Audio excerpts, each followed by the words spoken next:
우리 옆 사람들과 함께 인사하실까요? 사랑합니다. 축복합니다.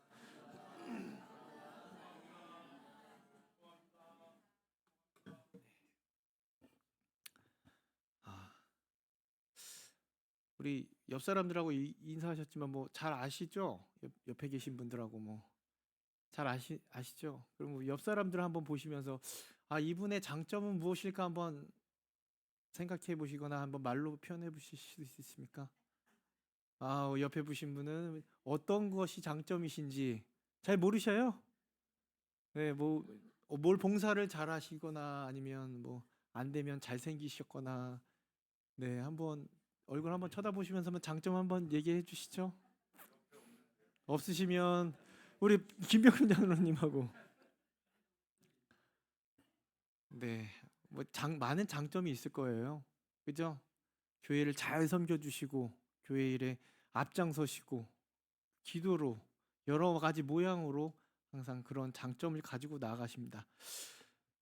제가 딸이 둘이 있습니다. 제가 딸이 둘이 있는데 음, 상상하고 싶진 않지만 만약에 제 딸에게 이제 결혼할 남자를 데리고 온다면 이미 우리 이동희 지사님하고 김현식 지사님은 경험만 하셨겠지만 남자를 딱 데리고 왔어요. 이게 되게 상상하고 싶진 않지만 상상인데 키도 크고 뭐 대기업에 다녀요. 잘생겼습니다. 뭐 차도 있네요. 좋죠. 세상이 좋아하는 엄청 많아요. 뭐 보니까 가정도 좋은 환경에서 자라고 키도 크고 다 좋은데 딱 한 가지가 부족하더라고요. 부족하다면 교회를 안 다닌다면 예수를 믿지 않는다면 여러분 제가 뭐라고 얘기할까요? 믿으라 그럴까요? 땡. 아무리 100가지의 장점이 있다 한들 이 중요한 한 가지 단점이 있다면 저는 그 사람이 인정하지 않는 경우가 이렇게 있을 수 있다라는 거예요. 아무리 100가지 뭐 잘생기고 돈도 많고 차도 있고 대기업에 다니고 가정이 좋다 한다 할지라도 단 한 가지 마찬가지예요. 신앙의 장점이 많아요. 하지만 한 가지 부족함이 그 한 가지 부족함으로 인해서 그 나머지 훌륭한 장점이 있다 할지라도 성장하지 못하고 그 부족함으로 인해서 무너지는 경우가 있다라는 것입니다. 오늘 나오는 그 인물이 그래요. 오늘 나오는 인물. 자, 22절에 이렇게 그 사람에 대해서 얘기해 주고 있는데요. 같이 읽겠습니다. 그 사람은 재물이 많은 고로 그 사람은 어떤 사람이냐면요. 재물이 많았던 사람 같아요. 그래서 이 똑같은 본문을 가지고 있는 다른 누가복음하고 마태복음에 나와 있는 이 사람에 대한 이제 신상을 한번 털어봤습니다. 마태복음에는 이 사람이 청년이다라고 나와 있고요. 누가복음에는 관리이다. 그리고 오늘 본문이었던 마가복음에는 뭐라고 나와 있다고요? 재물이 많은 사람. 이제 이걸 조합해 보면 어떻습니까? 이거 진짜 좋은 거예요. 청년인데다가 젊은 청년인데다가 그 당시 재산도 많고 뭐예요? 고위직이에요. 관리. 와, 성공한 청년이네요. 뭐 금수저 있을지도 몰라고 사회적으로는 지위도 있었고 성공한 젊은 청년이었습니다. 그러면 여기서 끝나면은 제가 말씀드리지만 한 가지 부족한 게 있으면 땡이잖아요. 근데 신앙 쪽에서도 한번 보겠습니다. 19절, 20절 말씀인데요. 같이 읽겠습니다. 내가 계명을 안 하니 살인하지 말라, 간인하지 말라, 도둑질하지 말라, 거짓 증거하지 말라, 속여 빼앗지 말라, 내 부모를 공경하라 하였느니라. 그가 여짜오되 선생님이여 이것은 내가 어려서부터 다 지켰나이다. 와, 어려서부터 여러분 이 계명 어려서부터 지킬 수 있을까요? 이 사람 신앙 쪽으로 보니까 어려서부터 이 십계명을 너무 잘 지켜왔습니다. 너무 자신 있게 얘기해요. 이런 것들은 어려서부터 제가 이미 다 잘 지키는 사람입니다. 신앙에서도 이거죠. 그리고 17절 말씀인데요. 같이 읽겠습니다. 17절 말씀. 예수께서 길에 나가실새 한 사람이 달려와서 꿇어앉아 묻자오되 선한 선생님이여 내가 무엇을 하여야 영생을 얻으리까? 오늘 본문 말씀인데 이 청년이, 이 돈 많은 고위 관리였던 청년이 어떻게 왔어요? 한 사람이 달려와서. 여러분, 만약에 여러분들이 좋아하시는 뭐 연예인들이 있습니까? 제 딸이 있었으면 분명히 제가 뭐 BTS나 뉴진스가 갑자기 문자가 와서 이 삼창 아파트 1분 동안 촬영을 하고 간다. 그러면 우리 애들이 어떻게 할까요? 임영웅이 왔다. 잠깐 하면 어떻게 해요? 여러분, 달려가요? 안 달려가요? 안 가셔요?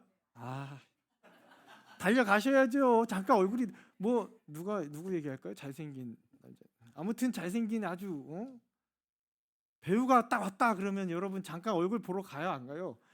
가죠. 막 달려갑니다. 저도 달려갈걸요. 뉴진스가 왔다고? 그러면서 달려갑니다. 근데 그 사람 보니까 어떻게 해요? 달려와서 그만큼 뭐 어떤 게 있었을까요? 열정이 있었습니다. 예수님이 지나가신 데더라. 우리 동네 지나가신 데더라. 그러니까 어떻게 해요? 열정과 열망을 가지고 예수님을 보기 위해 달려갔습니다. 열정이 있었습니다. 근데 그냥 달려간 게 아니라 달려와서 어떻게 해요? 꿇었어요. 무릎을 꿇어 앉아 예수님을 향해서 무릎을 꿇어 앉았습니다. 얼마나 열정 있는 모습입니까?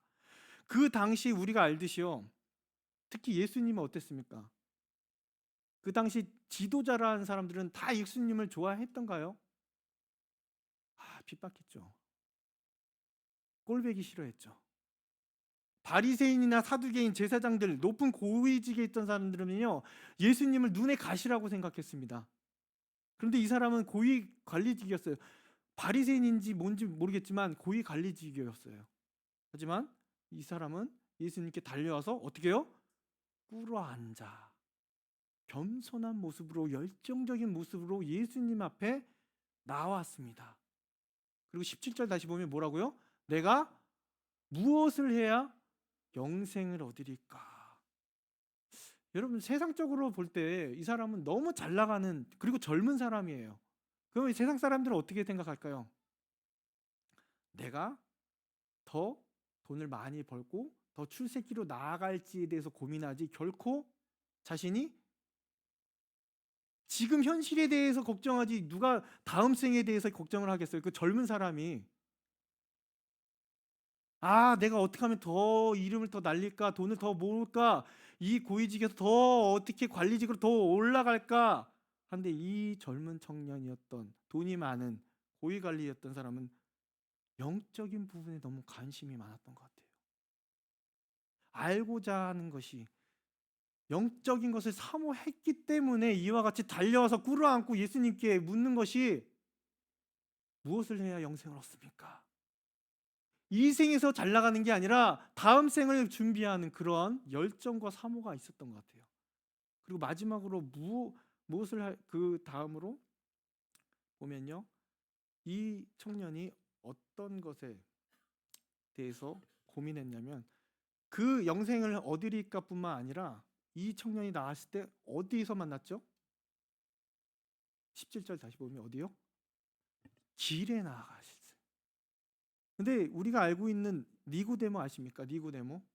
니고데모는 예수님을 만나러 갈 때 언제 만나러 가신지 아세요? 밤에 몰래 찾아가서. 니고데모도 바리새인이었어요. 그도 고위 관리적이었습니다. 하지만 이 사람은 어떻게 했어요? 남들의 눈치를 보고 몰래 예수님께 찾아갔습니다. 왜요? 자기 명성에 누가 될까 봐.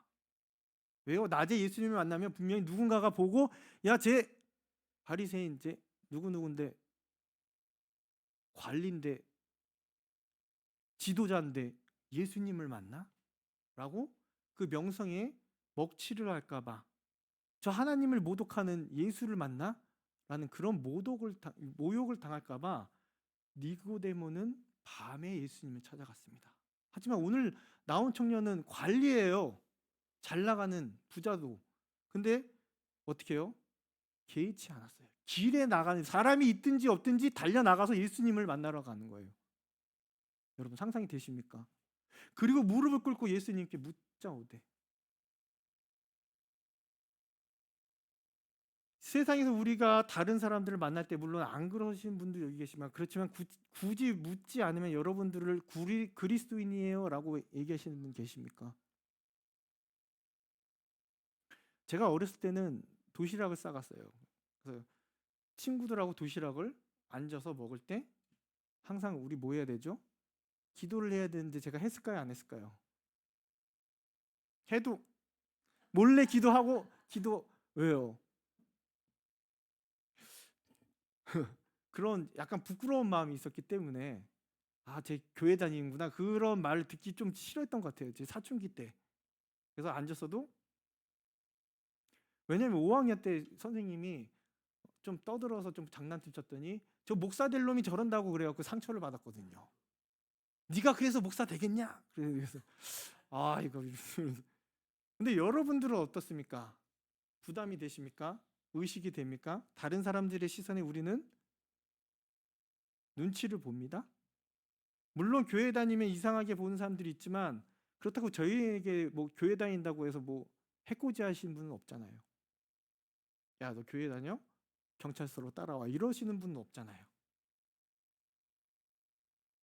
고위 관리직 만약 예수님을 따른다면 그 당시에는 손가락질뿐만 아니라 비난을 받고 아예 쫓겨날 수 있는 시대였습니다. 그런데 이 청년, 이 고위직에 있었던 청년은 길 한가운데서 무릎을 꿇고 영생을 묻고 있습니다. 사람을 의식하지 않는다는 거죠. 하나님을 의식하던 사람이었어요. 이것이 이 청년의 신앙적인 모든 모습을 담고 있습니다. 지금 이 청년의 신앙을 보아서는 정말 우리 가운데서 뛰어난 신앙, 믿음을 가진 사람이 아닐 수 없어요. 이 열정, 이 겸손한, 이 남을 의식하지 않는 그러한 모습들, 이렇게 뛰어난 신앙을 가진 청년입니다. 정말 그 시대에 믿음을 가진 사람들 중에 뛰어난 사람이 아닐 수 있습니다. 그런데요, 예수님이 이 뛰어난 신앙을 가진 청년에게 이렇게 질문을 하고 있습니다. 21절인데요. 같이 읽겠습니다. 예수께서 그를 보시고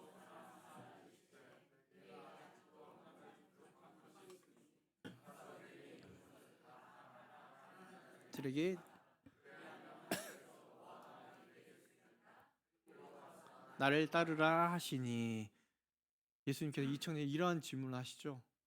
훌륭한 신앙을 가진 청년에 부족한 것이 있다라고 말씀하시는 거예요. 한 가지 부족한 것이 있도다. 무엇입니까? 소유를 팔아 다른 사람에게 주는 것이다.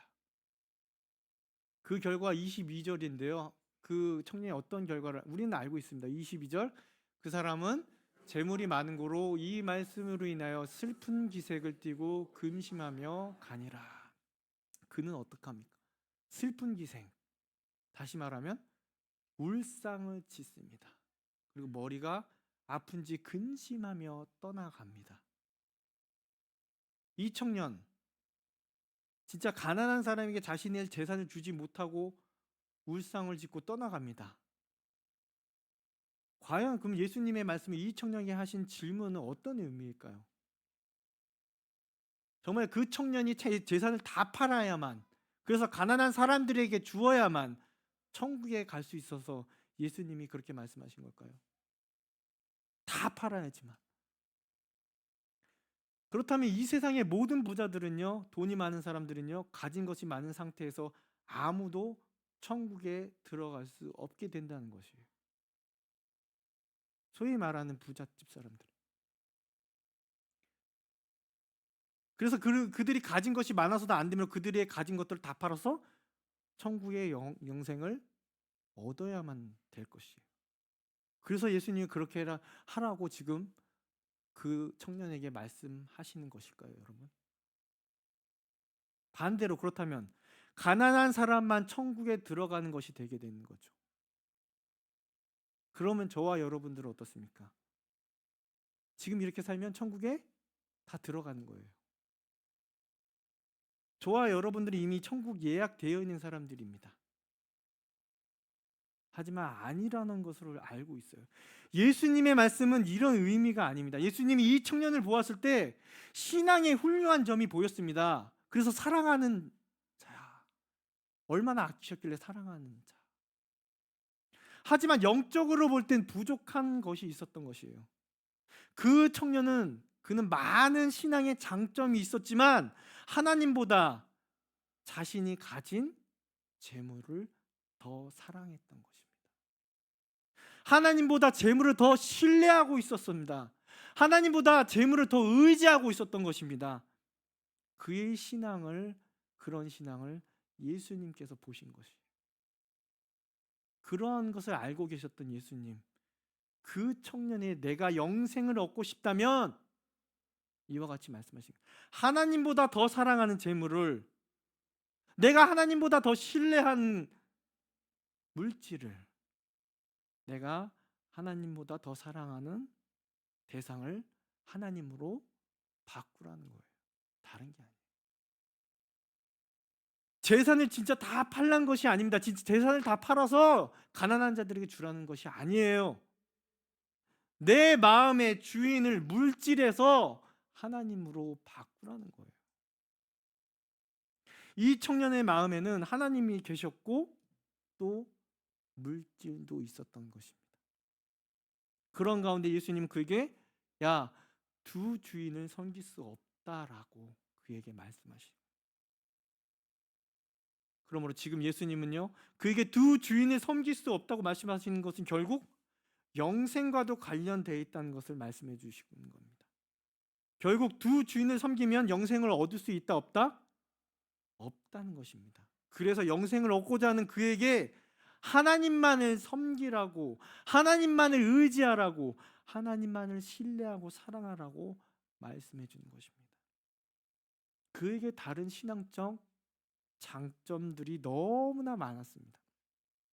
다른 사람들을 의식하지 않는 그런 용기, 어려서부터 말씀을 잘 따랐던 모습들, 예수님 앞에 무릎 꿇었던 그런 겸손들, 그런데 그 마음의 주인이 하나님이 아닌 다른 것이 자리 잡고 있다면 여러분, 영생을 받지 못할 수 있다는 것입니다. 하지만 이 청년의 결과는 어떻습니까? 울상을 지며 근심하며 떠나갔습니다. 왜요? 신뢰의 대상을, 의지의 대상을, 사랑의 대상을 바꿀 수 없다라는 거예요. 그의 부족한 이 하나를 채우기를 포기하고 결국 울상을 하고 근심하며 예수님을 떠나갑니다. 결국 다시 말해 이 청년은요, 영생을 놓치게 된 것입니다. 이 청년의 외형적인 신앙생활은 너무나도 훌륭해요. 영생의 문제에 대해서 깊이 생각하고 이 땅의 것을 바라보기보다는 저 높은 것을 향해 나아가는 마음을 두는 것 같았습니다. 하지만 다른 것은 너무나도 훌륭하지만, 부족함이 없었지만 단 한 가지 때문에 무너지고 있습니다. 신앙의 본질, 의지의 대상인, 신뢰의 대상인, 사랑의 대상, 내 마음의 주인을 올바로 하지 못해서 결국 이 한 가지 부족했기에 영생도 축복도 모두 얻지 못하게 되었습니다. 여러분, 우리에게도 말씀해 주고 있는 거예요. 이 청년에게만 말씀해 주는 것이 아니라 우리에게도 말씀해 주고 있습니다. 분명히 우리도 이 올바른 신앙이 바로 서 있지 않으면 결국 이 청년처럼 외형적인 신앙에 불과하다는 거예요. 교회 일 열심히 하고 잘 섬기고 다 좋습니다. 하지만 그것이 내 마음의 주인에, 내 마음의 자리에 다른 것이 있다면 형식적인 신앙밖에 되지 않는다는 것입니다. 마음에서 우러나오는 것이 아니라, 하나님을 사랑해서 우리가 나와서 봉사하는 것이 아니라 그냥 의도적으로 우리의 의지로 우리의 신앙을 지켜가는 것이 이 청년과 같은 모습이라는 거예요. 내가 권사이니까, 내가 집사이니까, 내가 장로이니까, 내가 하나님을 진짜 사랑해서 하는 건 말이 아니라, 내가 하나님 진짜 사랑함으로 섬기는 것이 아니라, 각자 자신을 바라볼 때 신앙의 장점이 있으실 것입니다. 어떤 분에게는 베품, 어떤 분에게는 섬김, 봉사, 가르침, 어떤 분은 싫어하는, 다른 사람이 싫어하는 것을 조용히 자원해서 하시는 분들도 계십니다. 어떤 보상도 없더라도. 하지만 오늘 본문은 말씀해 줍니다. 우리에게 많은 이러한 장점이 있더라도 하나님이 계셔야 할 그 한 자리에 다른 무언가가 대신 자리하고 있다면, 나를 다스리고 있다면 우리에게는 가장 중요한 이 한 가지가 빠진 것이라는 사실을, 그 많은 신앙의 장점이 있더라도 내가 막다른 길에 몰렸을 때 내가 찾고 의지하고 신뢰하는 하나님이 아닌 다른 무엇이 된다면, 그리고 내게 그 많은 신앙의 장점이 있더라도 내가 사랑하는 대상이, 신뢰하는 대상이 내 마음의 주인이 하나님이 아닌 다른 무엇이라면 그것이 직장일 수도 있고요. 그것이 내게 주신 자녀일 수도 있고요. 내게 주신 물질일 수도 있어요. 누구에게, 학생들에게는 학업이 될 수도 있고요. 혹은 내 자신을 너무 사랑하는 사람이 될 수도 있습니다. 그런데 그것이 무엇이든 간에 하나님이 내 마음의 주인이 하나님이 아닌 다른 무엇인가 주인이 되어 있다면, 여러분, 그 신앙은 절대적으로 한 가지가 부족한 신앙이라는 것입니다. 마태복음 19장 21절 말씀인데요, 같이 읽겠습니다. 예수께서 이르시되 내가 온전하고자 할진대 가서 내 소유를 팔아 가난한 자에게 주라. 그리하면 하늘에서 보화가 내게 있으리라. 나를 따르라 하니라. 온전하고자 한다면, 다시 말하면 내가 영생을 얻는 온전한 신앙이 되고자 한다면 너희 주인이 신뢰하는 하나님이 아닌 다른 것들은 다 내려놓고 하나님을 모시라. 하나님이 아닌 것들을 내려놓고 아무리 많은 신앙의 장점, 헌신, 사역, 그런 것들이 놓여 있다면, 우리가 의지하는 것이 하나님이 아닌 다른 것을 의지한다면, 내가 믿고 있는 분이 하나님이 아닌 다른 것을 믿고 있다면 우리는 온전한 신앙이 될 수 없다는 것입니다. 외식적인 사역밖에 될 수 없다는 것이죠. 종교적인 활동밖에 되지 않는다는 것입니다. 여러분, 우리 신앙은요, 영생을 얻는 온전한 신앙이 아니라는 것입니다. 여러분, 다니엘과 세 친구들 얘기 잘 알고 있지 않습니까? 그들은 포로로 끌려갔지만 높은 지위에 올랐고, 그 지위 가운데서 그들이 더 출세하고자 하는 그런 마음보다 어땠습니까? 하나님을 예배하고 하나님을 향한 그 마음이 더 우선이었기 때문에 그 속에서도 그들이 핍박하는 예수님 교회, 그 바벨론의 신을 섬기라는 그 말에도 거부하고 출세의 길을 거부하고 오히려 하나님께 기도하며 하나님께 나아갔던 그들의 모습이 어땠습니까? 바로 이 모습이 하나님을 진정 사랑하고 우리 가운데 마음의 한자리에 하나님을 모시고 나아가는 모습이 아닙니까? 만약 하나님께서 우리에게 물질이라는 선물을 주시면, 그 환경의 은혜를 주시면 여러분들은 어떻게 하시겠습니까? 내 인생의 주인은 누구이십니까? 우리에게 주신 은혜는 우리가 하나님을 위해 쓰라고 주시는 것이기 때문에 그것을 주님 위에 두지 말라는 것입니다. 그러므로 우리가 온전한, 부족함이 없는 영생한 하나님만의 주인, 신뢰, 믿음의 전부임을 고백하며 달려나아가는 저와 여러분들이 되게 이 시간 간절히 기도합니다. 이 시간 우리 말씀을 생각하시면서요, 찬송